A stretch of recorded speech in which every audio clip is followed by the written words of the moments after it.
ദാരിദ്ര്യത്തെ ക്രിസ്തു സാന്നിധ്യത്തിൻ്റെ അപ്പം കൊണ്ട് അതിജീവിക്കുന്ന ഏവർക്കും ഈശോ മിശിഹായ്ക്ക് സ്തുതിയായിരിക്കട്ടെ. തിരുസഭ മാതാവ് ഇന്ന് നമുക്ക് നൽകുന്ന വചനധ്യാനം മത്തായിയുടെ സുവിശേഷം 7-ാം അധ്യായം 6-12 മുതൽ 14 വരെയും ഉള്ള വാക്യങ്ങൾ. യേശു തൻ്റെ ശിഷ്യന്മാരോട് പറഞ്ഞു, വിശുദ്ധമായത് നായ്ക്കൾക്ക് നൽകരുത്, നിങ്ങളുടെ മുത്തുകൾ പന്നികളുടെ മുന്നിൽ എറിയരുത്. 3 തലങ്ങളായി ഈ ധ്യാനത്തെ നമുക്ക് ക്രമപ്പെടുത്താം. 1, നമ്മുടെ യഥാർത്ഥ മൂല്യങ്ങൾ.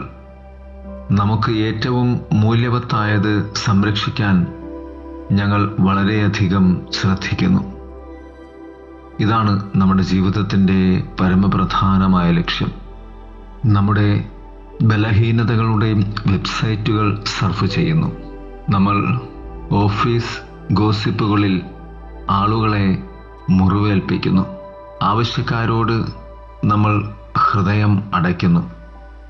ഗർഭചിത്രത്തെ പ്രതിരോധിക്കുന്ന രാഷ്ട്രീയക്കാർക്ക് നമ്മൾ വോട്ട് ചെയ്യുന്നത് പതിവാണ്. നാം പാപത്തെ നിസ്സാരമായി കാണുന്നു. അതുപോലെ നമ്മുടെ വിശ്വാസത്തിൻ്റെ വിശുദ്ധ കാര്യങ്ങൾ ക്ഷയിച്ചേക്കാം. അനുരഞ്ജനമെന്ന കുദാശയെ നാം അവഗണിച്ചേക്കാം. നാം പരിശുദ്ധ കുർബാനയെ അയോഗ്യമായി സ്വീകരിക്കുന്നു. ഒരു കുട്ടി ഒരു ദിവസം 5 മണിക്കൂർ ഇൻ്റർനെറ്റിൻ്റെ ലോകത്തേക്ക് പിൻവാങ്ങുമ്പോൾ നമ്മൾ ഒന്നും ചെയ്യുന്നില്ല.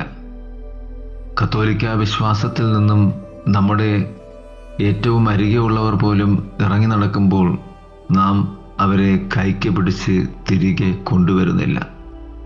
ഞാൻ സംസാരിക്കേണ്ട കാര്യമുണ്ടോ എന്ന ചോദ്യത്തിലൂടെ നാം എല്ലാത്തിനെയും കണ്ണടച്ച് മുന്നോട്ട് ജീവിക്കുകയാണ് ചെയ്യുന്നത്.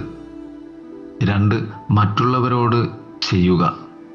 മറ്റുള്ളവർ നിങ്ങൾക്ക് എന്ത് ചെയ്തു തരണമെന്ന് നിങ്ങൾ ആഗ്രഹിക്കുന്നുവോ അത് നിങ്ങൾ അവർക്ക് ചെയ്തു കൊടുക്കുക എന്നാണ് വചനം പറയുന്നത്. ഏത് സാഹചര്യത്തിലും എന്തു ചെയ്യണമെന്ന് തീരുമാനിക്കുന്നതിന് നമ്മളോട് എങ്ങനെ പെരുമാറണമെന്ന് നമുക്ക് നമ്മോട് തന്നെ ചോദിക്കേണ്ടതുണ്ട്. നിങ്ങൾ അളക്കുന്ന അളവനുസരിച്ച് നിങ്ങൾക്കും അളന്നു കിട്ടും എന്ന് ലൂക്കാസ് സുവിശേഷകൻ 6-ാം അധ്യായം 38-ാം വാക്യത്തിൽ നമ്മോട് പറഞ്ഞു തരും. നമ്മൾ നമ്മളോട് കാണിക്കുന്ന ബഹുമാനം പലപ്പോഴും നമ്മൾ മറ്റുള്ളവരോട് കാണിക്കുന്ന ബഹുമാനത്തിൽ പ്രതിഫലിക്കുന്നു. നമ്മുടെ വികാരങ്ങളെ വ്രണപ്പെടുത്തുന്നതിനേക്കാൾ എൻ്റെ സ്വഭാവത്തെ വേദനിപ്പിക്കുമെന്ന് നാം മനസ്സിലാക്കാറുണ്ടോ?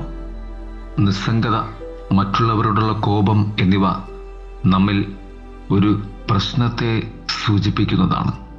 സുവർണ നിയമം മറ്റുള്ളവർക്ക് മാത്രമല്ല, അത് നമ്മുടെ മാനവും ജീവിതവും ആത്മീയതയും കാക്കുന്നത് കൂടിയാണ്.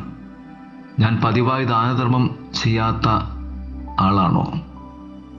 ഈ ദാനധർമ്മത്തിൻ്റെ അഭാവം നമ്മുടെ വികാരങ്ങളെ വ്രണപ്പെടുത്തുന്നതിനേക്കാൾ എൻ്റെ സ്വഭാവത്തെ വേദനിപ്പിക്കുമെന്ന് ഞാൻ മനസ്സിലാക്കുന്നുണ്ടോ? 3, വിശാലമായ വഴിയും ഇടുങ്ങിയ വാതിലും. ആധുനികത 24 മണിക്കൂറും ആർക്കും വന്ന് വാങ്ങുവാനുള്ള കൺവീനിയൻസ് സ്റ്റോർ പോലെയാണ്.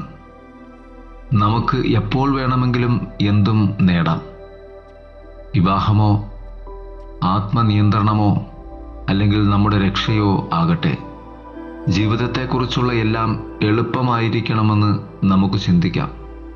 അനായാസമെന്ന മിഥ്യാബോധം നമ്മെ കബളിപ്പിക്കരുത്. നമ്മുടെ രക്ഷയ്ക്ക് വേണ്ടി പ്രവർത്തിക്കുന്നത് കഠിനാധ്വാനമാണ്. യഥാർത്ഥ പാപം നമ്മുടെ എല്ലാവരിലും ആഴത്തിലുള്ള മുദ്ര പതിപ്പിച്ചു. രക്ഷയിലേക്കുള്ള പോരാട്ടത്തിന് പ്രാർത്ഥനയും ത്യാഗവും ജാഗ്രതയും ആവശ്യമാണ്. ഇന്നത്തെ ലോകത്തിൽ എൻ്റെ വിശ്വാസത്തിൻ്റെ ജീവിതം എളുപ്പമാണെന്ന് എനിക്ക് തോന്നുന്നുണ്ടോ? അങ്ങനെയാണെങ്കിൽ ഞാൻ ഒരുപക്ഷെ നന്നായി ജീവിക്കുന്നില്ല. വിശുദ്ധിയുടെ ഇടുങ്ങിയ വഴി ഞാൻ എവിടെയാണ് ഒഴിവാക്കിയത്? ഭക്ഷണം, വസ്ത്രങ്ങൾ അല്ലെങ്കിൽ മറ്റുള്ളവരുടെ അഭിപ്രായങ്ങൾ എന്നിവയോട് എനിക്ക് വളരെ അടുപ്പമുണ്ടോ? ക്രിസ്തുവുമായുള്ള ബന്ധത്തിൽ നാം ആഴപ്പെടേണ്ടതുണ്ട്. അതിനായി വചനം പറയുന്നത് പോലെ ആ ഇടുങ്ങിയ വാതിലിലൂടെ നാം പ്രവേശിക്കേണ്ടതുണ്ട്. നാം സ്വയം ഇടുങ്ങിയ വാതിലിലൂടെ പ്രവേശിക്കുവാൻ പോരുന്ന രീതിയിൽ ചെറുതാകേണ്ടതുണ്ട്. മറ്റുള്ളവരുടെ ഹൃദയത്തിലേക്കും പ്രവേശിക്കുന്നതിൻ്റെ ഏറ്റവും വലിയ സത്യമാണ് ഇടുങ്ങിയ വാതിൽ. അതിലൂടെയാണ് നിനക്ക് സ്വർഗത്തിലേക്ക് പ്രവേശിക്കുവാൻ ആകുന്നത്. അവിടെയാണ് ദൈവം സഞ്ചരിക്കുന്ന വഴി നിനക്ക് കണ്ടെത്തുവാനാകുന്നത്. പ്രിയരെ, ദൈവം സഞ്ചരിക്കുന്ന വഴിയെ സഞ്ചരിക്കുവാൻ നമുക്ക് പരിശ്രമിക്കാം. ദൈവം നമ്മെ സമൃദ്ധമായി അനുഗ്രഹിക്കട്ടെ. ആമേൻ.